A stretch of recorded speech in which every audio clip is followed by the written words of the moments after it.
Hey everyone, welcome to Talks of Thailand. My name is Jon. Today's story is about a man who broke one of his own cardinal rules and ultimately lost an awful lot of money.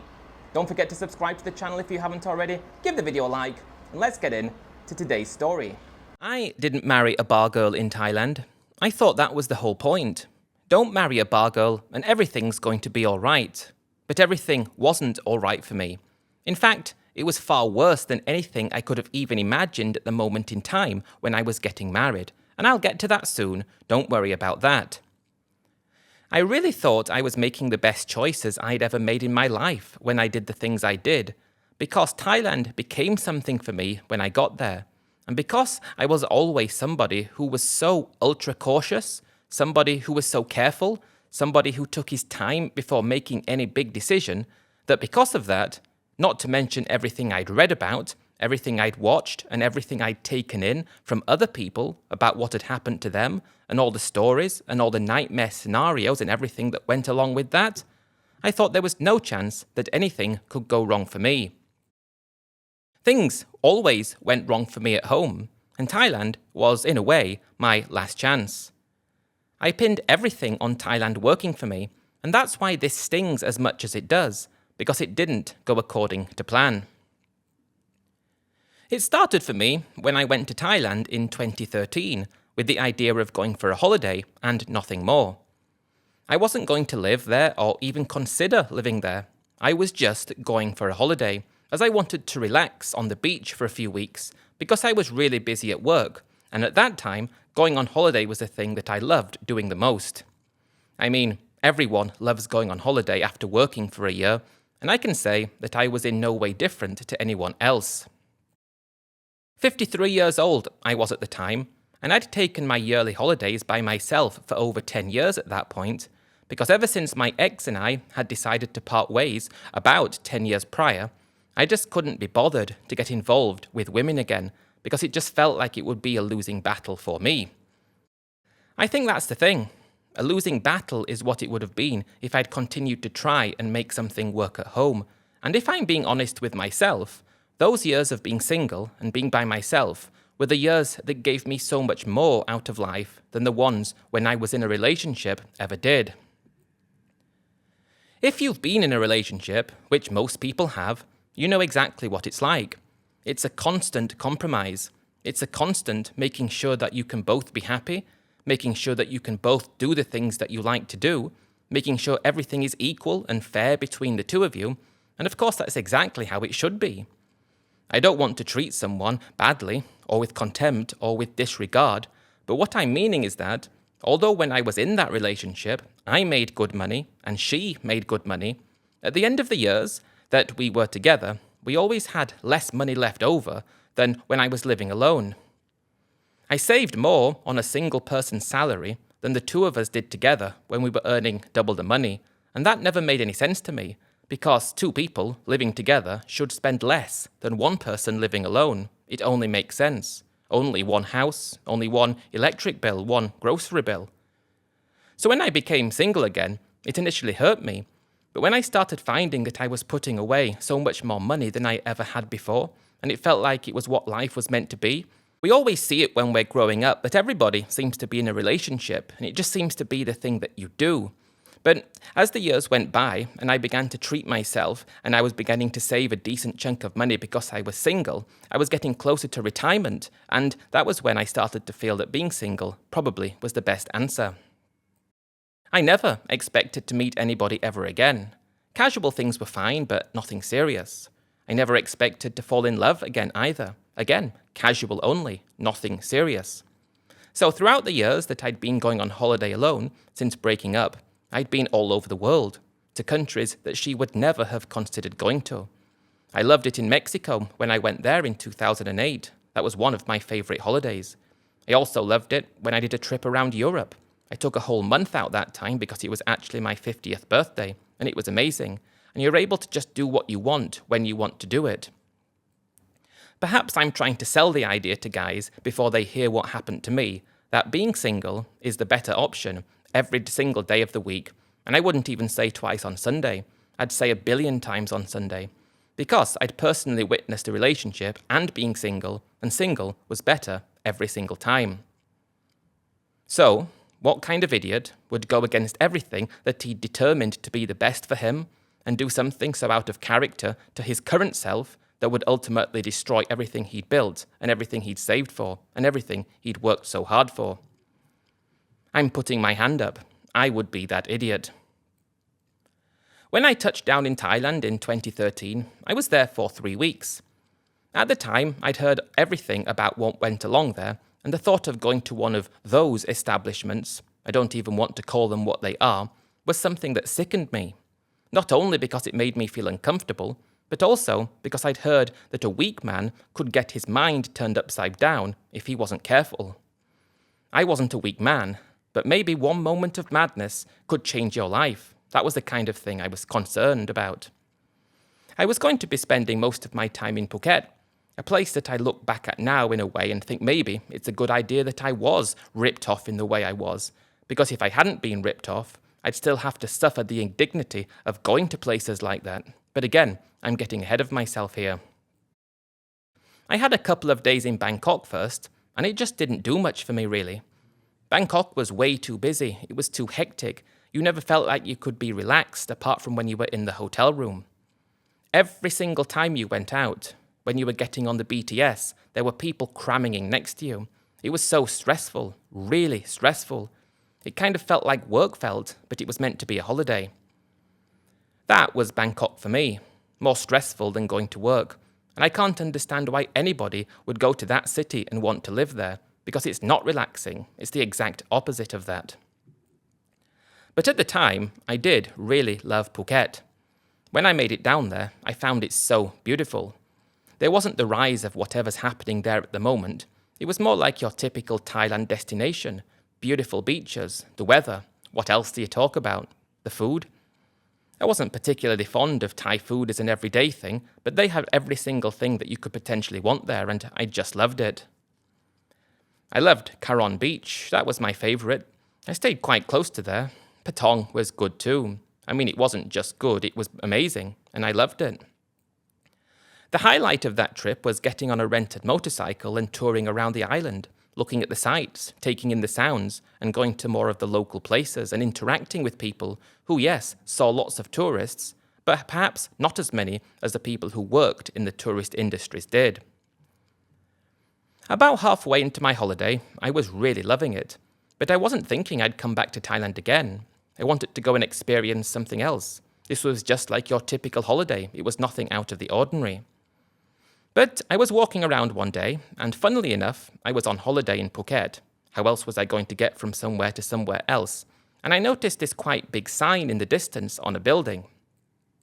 It wasn't anything out of the ordinary, but it did something which was to tell me, I'm going to look into that, because it sounds interesting.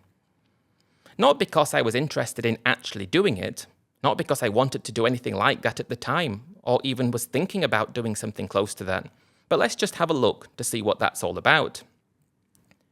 It was talking about TEFL courses, where you take a course, learn how to teach English with a guaranteed job at the end of it. Now, at the time, I was earning about £1,500 a week, which was a good salary back then. Probably not too bad today either, and it just gave me something to think about. I'd like to look at that. Because deep down, I think I'd always had the idea that perhaps, maybe one day, I would live abroad. I didn't know where, I didn't know when, and that was kind of something that struck me, as if to say perhaps this could be an angle to get you abroad. I took a picture of it with my phone and put it away, and to be honest, I forgot about it for the rest of the holiday. It was just a memory that came and went, and I enjoyed the rest of my time there. When I went back home and back to work, that was just how it was. It was only when I was putting all my holiday pictures on my computer that one struck out to me.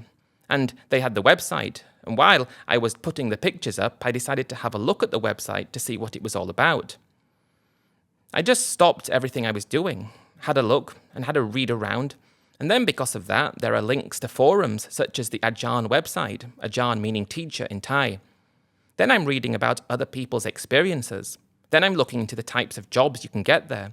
Then I'm looking into the cost of living there, for living, not for holidays. Then I'm starting to put together some kind of picture in my head that based on everything that I'm learning, and although my idea was to always retire at 60, if I moved to Thailand, I could retire now, and teaching could be something that not necessarily I would do to make money. I mean, it would make some, but something to keep me occupied, to keep my brain engaged, and to be able to give me a purpose. One thing I was always scared about when retirement came was that I wouldn't have anything to do and that I'd just be bored to death. But when this came up, it really piqued my interest. It wasn't going to be one of those, okay, now this is what I'm doing and I need to drop everything at the drop of a hat and jump into Thailand head first. That wasn't what this was. This was a slow, quite methodical, at least 6-month-long process. Returning home from work, turning on the TV and at the same time doing little bits of research about Thailand. I found the Thai Visa Forum, I found Stickman, I found lots of places that talked about Thailand and gave experiences about Thailand. And that's when you find out, and I knew there was an expat community there, but I didn't know just how big it actually was. It was about 6 months later, it could have been slightly longer, when I came to the decision. I made up my mind. What I was going to do was pack everything in, rent out my house, which I'd managed to pay the mortgage off not long ago, invest the rest of my savings, hopefully for a good return, and that should give me a couple of £1,000 a month income without teaching. And teaching is what I do just to pass the time for a few years, get myself settled into Thailand, and also perhaps give something back. I felt like my life had been great in a way, and I thought that by teaching I'd be giving something back. Not at the time realising that when I got a job, eventually it would be teaching people who perhaps wouldn't think I was actually giving anything to them, but I don't know what that means. I'm just thinking outside the box here about how my mind was working at the time. I found another place to do a TEFL course, and as much as I didn't really like Bangkok, that's where I was going to do it. I reasoned with myself that once that was done, I'd be able to see what else came my way. 2014 was when I moved to Thailand. The school had organised a visa for me, sent me all the paperwork which I managed to apply at the embassy in London for a visa, and I landed in Thailand a couple of days to spare before starting to do this TEFL course. What a different life's path this was, because if someone had told me when I arrived in Thailand the first time that this is what I'd be doing, I would have said no, I wouldn't, but there I was. The place I was doing the TEFL course was quite centrally located, which meant I could stay in quite a nice hotel at the same time, kind of like give myself a nice introduction to the country, and when I wasn't doing that, I could look around at places to rent. Before I looked for places to rent though, I spoke to the school who was teaching me many times and about different places where you could actually work. They kept pointing to the fact that there were positions all over the country. There seemed to be less teachers than was actually needed, or at least less people that would be able to do a good job, and people who would actually be able to commit for the long term, not just these young backpacker sorts looking for a way to stay in Thailand. Apparently, because of my position and the fact that I had a university degree and other things like that, that meant I would have been a good candidate, so I held off on renting somewhere more permanent until I finished my course. It was when I did that the school said to me that there were 4 positions that could work for me. There were 2 in Bangkok, there was 1 in Pattaya, and there was 1 in a more rural part of the country, and they said I could go and look at the schools to see which one I might be interested in. That was a very fun time. First I went to Pattaya, then I left Pattaya, didn't even go and look at the school, I just didn't like the place. The bar scene there I found was perverse, it wasn't my thing at all, and I just couldn't see myself living somewhere like that. I went around the 2 schools in Bangkok, and I quite liked both of them, and I could have seen myself working at either of them. And then I went to one in a place called Khon Kaen, and because it was quite a long way away, I was going to be spending a week there just to see how it felt. This was unpaid, but I was happy to just go and try it to see how I felt about things. Again, this wasn't I need money. I already had an income. I already had enough. This was something to do to pass the time. And I was able to go and spend a week just seeing what it was like teaching there. It was during that week that one of the teachers that worked at the school, let's just say, somehow managed to change my mind that being single was the best idea. Yes, I went back against everything that had allowed me to retire early, everything that I'd always confirmed and committed myself as being the best idea, and this teacher, 38 years old she was, made me feel things for someone that I'd never felt before. I arrived in Khon Kaen. I actually went on the bus just for the experience of it all, and I was loving every second of it. One thing I didn't love, though, which was one of the worst things I have ever seen in my life, when we were about 3/4 of the way there, I was looking out of the window and I saw the aftermath of a very, very recent accident, and that sent chills down my spine in the worst way possible, and I still have vivid memories of that to this day, and I don't want to go more into it. But when I arrived at the bus station, she was the teacher who had come to pick me up and show me around. The way she looked at me and the way I looked at her, it was like I almost knew that things weren't going to end well, but at the same time, I was completely helpless, powerless to stop it. It was like when we saw each other, we both felt something at the same time, a very rare instance when something like that happens. Because of that, after she'd taken me to the hotel that I was staying at, again, I was paying for everything here. I was paying for the hotel and the experience of it all, just seeing if I wanted to work there.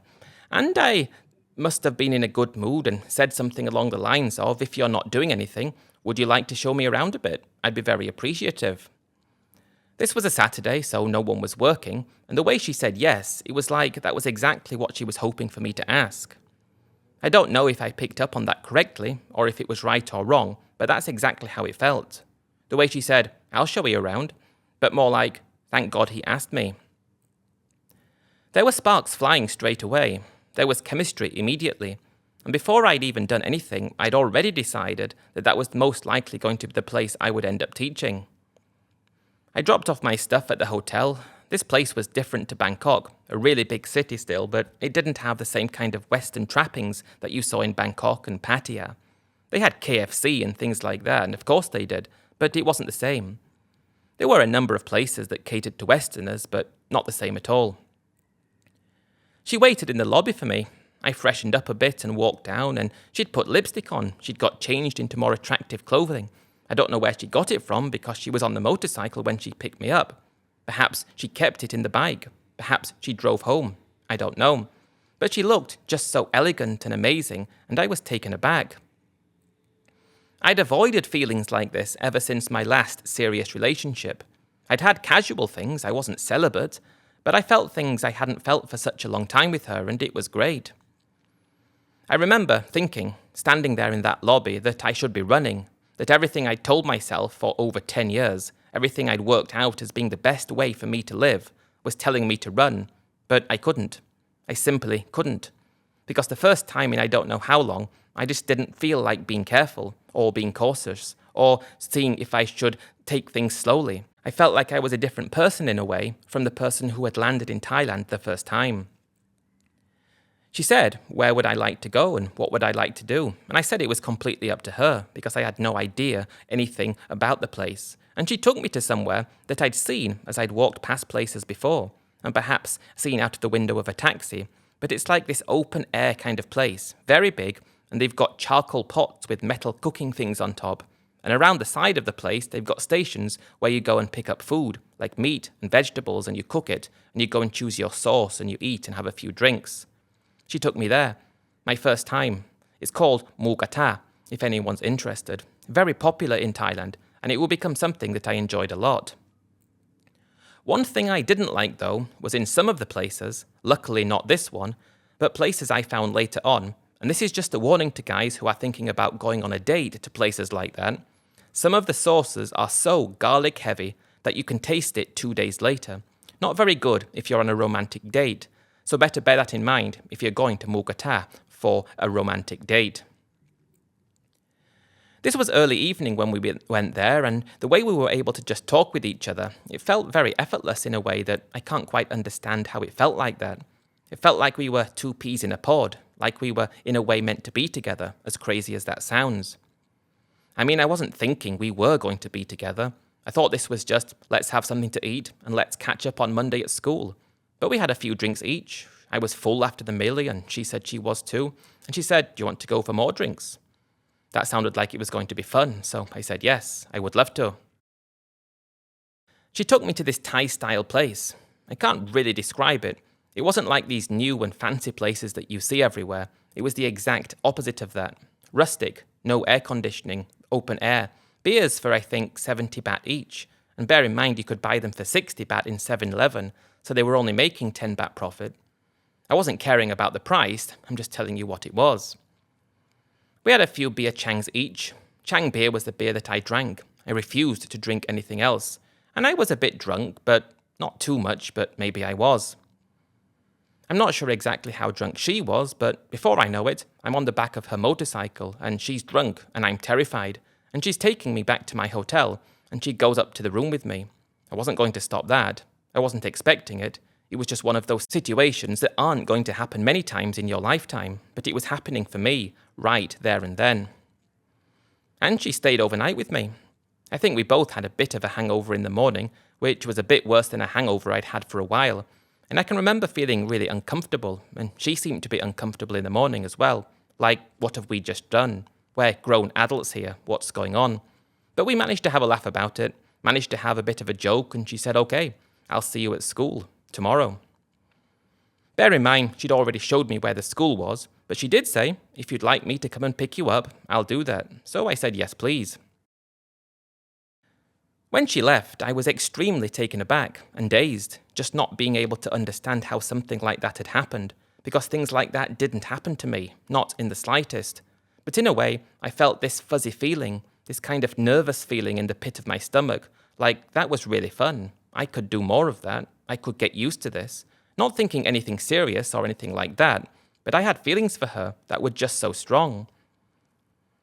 I had no kids in my life, and it's something that, if I could have my time again, I would change. I regret it, but some things happen for some people and some things don't, and that didn't happen for me. But she had 2 kids, I found out. Her eldest was 15. She had her kids early, and she talked about how ever since she had her kids, she'd never been able to meet somebody else. Just your typical story. Meeting someone, 2 kids, she's a teacher, she works hard, she doesn't get paid a lot of money, and she's living in Khon Kaen.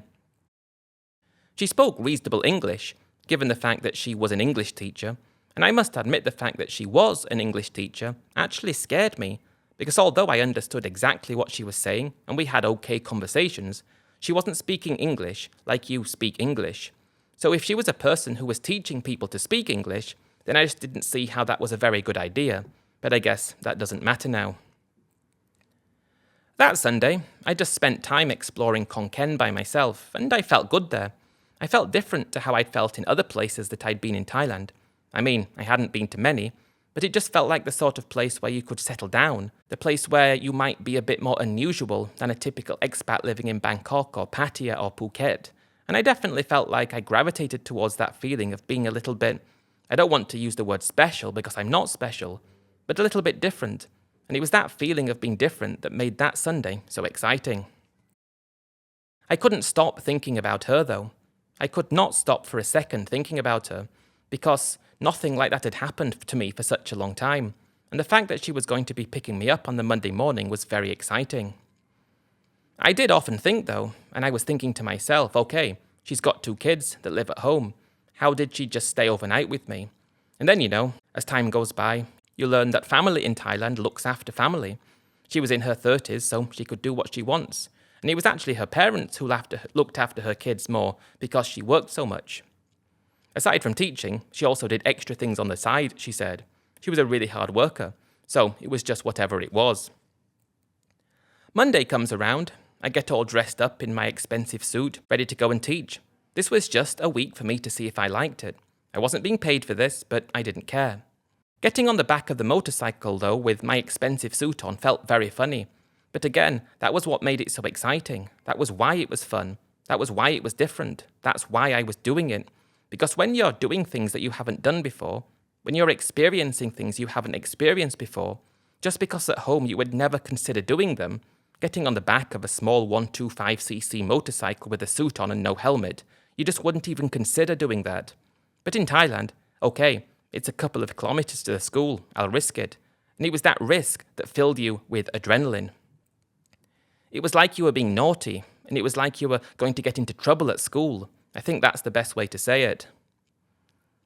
Before I go any further, I want to talk about that a bit, because I think many people don't describe Thailand properly, and why they like certain things about it properly, and I believe I have the answer to the question. I believe I understand this, and if you give me a minute to say it, I'd be interested to know if anybody else feels the same way. But, at home, if you're driving, you pretty much stick to the speed limits because you have to. If you don't, you're going to get a big fine, points on the license, disqualified and things like that. You wouldn't even consider, I wouldn't, holding my phone and speaking on it in the car while driving at home because you just don't do it because you're not meant to. In Thailand, everybody did it, and it made you feel a little bit like you were being rebellious, a little bit naughty, a little bit, oh, I shouldn't be doing this, and it felt great. I think that's why people love Thailand so much, because it allows people who never had the chance to experience their rebellious side to actually experience it. It allows people who have never had the chance to be that little bit naughty at home to be naughty, because at home it was pretty much black and white. Do this, do this, do this, and don't do that, or something bad's going to happen to you. But in Thailand it was like, do this, and it could happen to you, but probably not. And the worst thing that could happen to you is you might lose a little bit of money, 10 quid or something. It was just that feeling that allowed me to get on the back of the motorcycle without a helmet on as she drove, weaving through the traffic like a lunatic. It was because I felt rebellious doing it. That was why. If I'm being truly honest about it, I think that's also what made me fall for her as hard as I did, because she was tied up in that feeling. She was part of the whole thing. She was the person who was making me feel rebellious and different and alive. And when you attach a feeling like that to a person, it becomes very difficult to pull them apart afterwards. In a way, you can't separate her from what she represented. I think that's something I only worked out much, much later though, long after everything had gone wrong. But anyway, we got to the school, and it was a nice building. It was okay, but I don't want to give too much away. I think that's the best thing because although there are lots of schools in Khon Kaen, if I described it too much, some people might be able to pick out which one it is, and I don't want that to be happening. But anyway, we arrived, and immediately, the first thing I noticed was just how respectful the children were there. That was something I wasn't expecting. Back at home, children tend to be a little bit more their own people, a little bit more not willing to put up with things in the same way, a little bit more trying to get away with things. But the way that the children were so respectful, they put their hands together and bowed and said, "Hello, teacher," as they were in Thailand. It was a wake-up call, I think, to understand that what things seemed to be in Thailand could actually be better than they were at home. Perhaps the school wasn't as good, or the education system wasn't as good, and they didn't learn as many things, and their English wasn't great, and they taught them things that didn't really matter, and it wasn't going to give them a good job in the future. But one thing it did do was teach them respect, teach them to be deferential. And then as I'm saying that, I'm thinking in the back of my mind, well, that's not a good thing either, is it? You're teaching people very early on that obedience is the most important thing. So while at the same time, I saw it as being fantastic and being a very good thing, the way the children would be able to be taught to show respect, the more time went by, and as I think about it today, it was pretty much just they were being told, if you're obedient, that's all that matters, and nothing else does.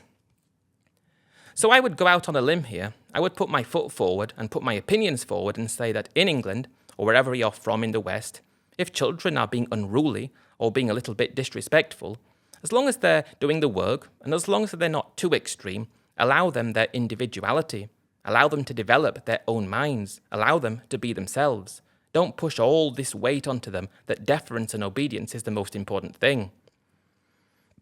And while again, I don't want to give too much away about the school, it wasn't an international school. It wasn't a school where rich people went. And although I never taught at a school like that, I did spend a bit of time at one, and that was a bit different, where deference was also important there, but it was nowhere near as important. Individuality was respected more, and I think that's the thing. The different schools in Thailand teach children in different ways. The poor ones, you're taught to be obedient, you're taught to do what you're meant to do what you're told, and that's all that matters. Whereas at the more expensive schools, where rich people go, they're sort of taught how to be the leaders and to control the people that go to the poorer schools. Anyway, that's my opinion, for whatever it's worth. But that week passed by, and nothing happened between me and her again. But every time she picked me up in the morning, it was always that I wanted something to happen badly. She seemed to want something to happen too. But how do we make it work? How do we keep it professional? Because at the end of that week, I'd already decided this school was where I was going to work. In terms of a salary, it didn't matter to me. It was only 20,000 baht a month, hardly anything. But I didn't need the money because I had a decent money coming in from my investments and my house that was rented out. And I will say yes, I worked without a work permit, and I suppose I should say that this was a government school, so work that one out. Never mind. When the Friday came around, though, I asked her if she wanted to go and do something on the Saturday. I wanted to ask her, and I could tell she wanted me to. And perhaps because of how things work in Thailand, she expected the guy to approach first. So I said, I've had a great week. Can't wait to start work properly on the Monday. So how about Saturday? And she said, okay. It was from there I started working and we spent more time together. To start with, only at the weekends, occasionally. But then after school we'd be meeting up. And it was about 3 months of this going on when I just felt like I'd found a person that could perhaps change my mind about everything I'd ever thought about never finding anyone else again. I developed really strong feelings for her over those 3 months. And those 3 months, looking back on them now, they were probably the best 3 months I'd had in God only knows how long. Maybe the best 3 months of my adult life, if I'm being honest. Because everything was new, everything was exciting, and she was fitting into all of it like she'd always been there. We'd go out for dinner after school. She'd show me places I'd never have found on my own, little places down side streets that didn't have signs in English, places where I was the only foreigner, and it was great. She'd laugh at things I said and properly laugh. She wasn't trying to put anything on like some women did. It was just great. She was just genuine. And when you've not seen that actually really for 10 years, when you've been on your own and the only thing you're doing is spending time alone and the occasional casual fling, it makes you feel something. It actually gets underneath you in a way that you don't realise until it's too late. We always had very long conversations, talking about Thailand, talking about where I was from, but nothing in particular that struck me as being unusual. I liked to listen to how she talked about where she was from and her childhood and what that was like, and I would talk about mine and how different it was. She'd never been out of Thailand, and I found that strange, and I thought about perhaps taking her one day. It was just great to be with someone who seemed interested in me and who I was interested in. At this point, I was renting quite a small place. It didn't have as much choice as Bangkok, but it was nice enough. It wasn't anything that bad, and I was actually saving money. My income that was coming in from my investments, plus what I earned from teaching, I was saving a big chunk of it. I didn't spend a lot, and I thought I'd already won in life. I'm retired, and I'm spending less than my income. What more could any guy want? Things got more serious between us after about 3 months. I just blurted out, I think I love you to her, and she said the same thing to me. And then we're talking about, well, I haven't seen her family yet. They don't even know about me. I mean, when we're spending time together, it's sometimes not overnight, sometimes it is. And she starts saying, well, maybe we need to meet the family. Let's make it official, maybe get married. And if that's what we was going to take, then I was open to it. We didn't rush, though. We first decided to get me introduced to the family, probably a few months after this. Yet again, when we both decided that we both wanted it. I was quite shocked about where her family lived, and that's when I actually understood how she was able to spend so much time with me. Because where her family lived was about 30 minutes away from the city, and she was working in the city. And I thought she was with her family all the time, but I found out she was renting this tiny, tiny room for only 1,000 baht a month. And when she showed it to me, I was quite shocked about how dreadful it was. I would have said to her, you should have stayed with me. But anyway, we went and saw the family. They were nice enough. Everyone was friendly. She introduced me to her kids, and I thought that was a good sign that she liked me. As the time goes by, things are getting more serious, and we eventually got married just under a year after I'd arrived in Khon Kaen. At that point, we'd never had any arguments, never fallen out about anything. We'd never done anything negative to each other. It just felt like we were the right fit. One thing, though, I was getting a bit bored of the school again. I just had developed my opinions about the school system in Thailand and the deference and how the children just treated me like I was so much more important than them. And that started to grate on me after a while. Especially because I did a week at this different school just because the agency that got me the job in the first place asked if I could, and I saw how differently they treated people who came from money, and it started to really upset me. When we got married, I decided I might as well stop working. Perhaps if anyone wanted to do private lessons and they were really serious about learning English and bettering themselves, I'd love to be able to help them out, just to keep me occupied, but I did quit. We had our wedding ceremony in the village. I didn't pay any money before you ask, and that was actually, I believe, the first time we actually left Khon Kaen together. I'd left a few times to go different places myself, but this was the first time we'd left together. We went to Phuket, because that was my first introduction to Thailand. And in fact, it was her first time by the beach in Thailand, which shocked me. I couldn't believe it. She'd never been to the beach before. But Phuket was where we went, and it was great to see her in a different environment. And I was just happy that she seemed happy, and everyone seemed happy, and life seemed great. Back in Khon Kaen, it just didn't feel right living in such a small room anymore, now that we were married. We were living together. And I suppose this was where my story starts to become, oh, here we go, another idiot builds a house. Yes, I was another idiot that built a house in Khon Kaen. About 2015. Put about £60,000 into it. At this point, I'd already bought myself a motorcycle, just a small scooter, but we also bought a car and bought lots of other stuff to start our married life together in the village, and we were both happy. I'd spent time in her village when we'd gone to get married and when we went to visit the family after I'd been introduced, but it was never more than a day or two at a time. And when we were living there full time, initially, it was amazing. It was kind of like, now I'm in my place, now I'm in my permanent destination where I'm going to live. And it was really fun and exciting at the same time to be able to be somewhere so different with this lady that had somehow fallen into my lap in a way that would only make sense in a film, if you think about it. And life started out great. The first thing, though, that I want to say about when things started to go wrong was that it wasn't anything to do with my wife. And this is the saddest thing of all. This is the saddest thing of everything that had happened. It wasn't to do with my wife. It was to do with every single other thing that went on living in a place like that. They had a tannoy system, which, more fool me, I'd heard it when we went to visit. But you think it's one of those, okay, once a week or once a month kind of things.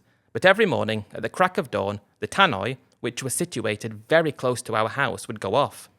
They'd talk about whatever they talked about. I had no clue what it was, and it would wake me up. It was so close to the house. Should I have built a house so close to something like that? No, I shouldn't. But it wasn't very peaceful or relaxing. And we're not talking about late in the mornings either. We're talking about really early. Then it would go off in the afternoons as well, so you couldn't sit in the garden and relax, because all of a sudden there'd be this blaring sound coming from the tannoy. Then there was the temple events that happened very regularly, and that was noise. And it was the bass that shook the walls of the house that went on. And although it wasn't making me regret my decision as of yet, it was the knowing that you couldn't just relax for a second, because at any moment in time, loud noise could just start. Then you've got the burning. Then you've just got the different mentality and the way of life there. And then you've got the family problem. This is what did it for me. And it wasn't a quick thing. It went on for about a year, probably longer. Because while my wife said the things that were happening were out of her control and she was sorry, I believed her. And perhaps I am giving her too much credit here. Perhaps I'm giving her too much credit saying it wasn't about her at all. But it was, wasn't it? Because when her family had a little bit of a problem with their house, they moved into our house, which I was okay with for a couple of months. Don't get me wrong. I'm not selfish. Come and stay for a few months. But they never left. What had been a very fun and enjoyable experience with my wife, just living in the house together. Okay, the noise was annoying, the smoke was annoying, and things like that were annoying. But now I couldn't just wake up at 10 and go and sit on the couch and watch TV, because her father was on the couch watching TV, and he'd stopped working for some reason when I built that house. So before long, they were living off me as well.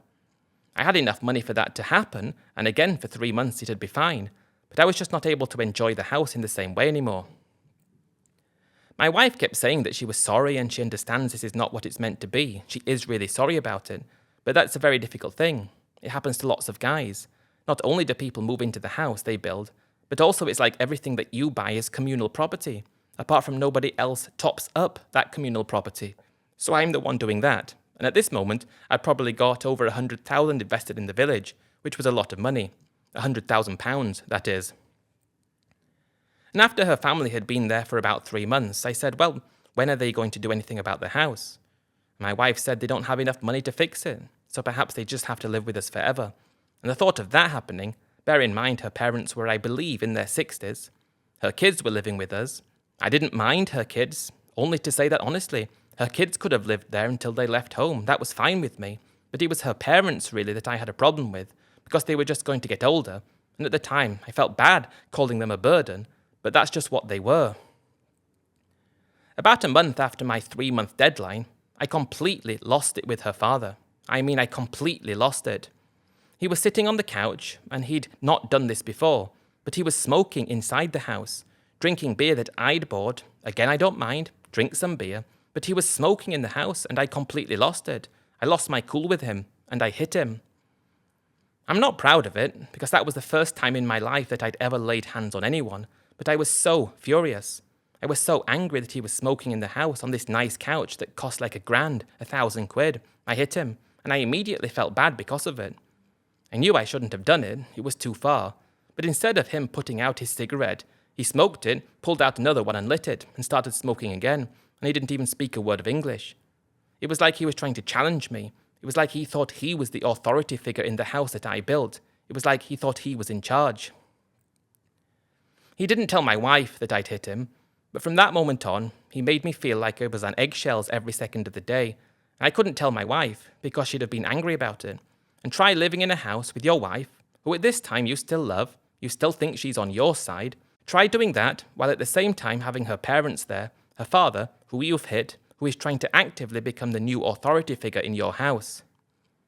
This wasn't behaviour that I'd seen from any of the other people in the village. By the way, most of the people in the village were friendly. I'd seen it time and time again. The Thai people, the normal Thai people, are really, really nice. But perhaps I'd hit him, and that was too much for him. But he shouldn't have been smoking inside. This continued to go on. My wife just let him do it. I said to her, how can you let him do this? And she said, well, he's my father. He can do what he wants. And that was when I first felt the strain between me and my wife, based on the actions of her father. Her mother wasn't like that, but she was one of those people who really liked to chew betel nut, and occasionally there'd be splashes of betel nut about. You'd see it on the couch, then you'd see a bit on the kitchen counter that somehow had been stained, and then it's outside the house. Then they're cooking outside the house and they're turning it into a pigsty, and I'm starting to lose my cool more and more. I didn't hit anyone again, never did that, but I got to the point where I said to my wife, your parents need to leave in a week. 1 week, they need to leave. That's when you realise what little control you actually have in Thailand. It's not your house, it was hers. I didn't have a say.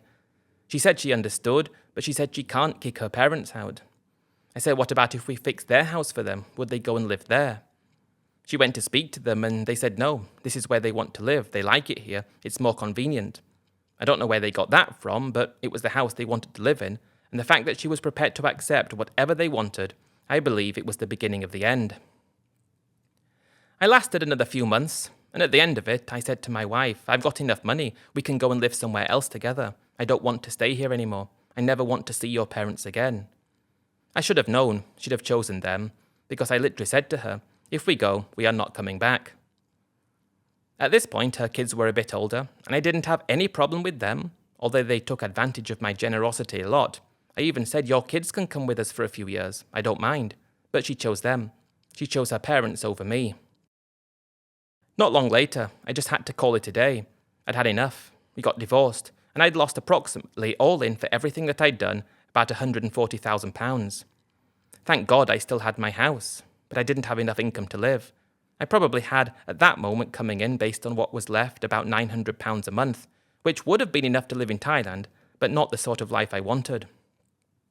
So ultimately, I found myself going back home, back to my house, and yes, thank God I still had it.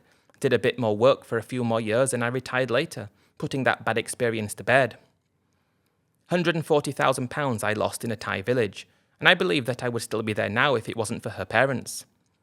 I loved her, I still have feelings for her, but she chose them over me, and you have to understand that, guys. If you are going to Thailand, if you're going to do something like that, never put yourself in a position where your wife has to make a choice between you and anybody in her family, because she's always going to choose her family every single time, and that's what happened to me. I'm good now. I'm just thankful that I didn't sell up everything like so many guys do.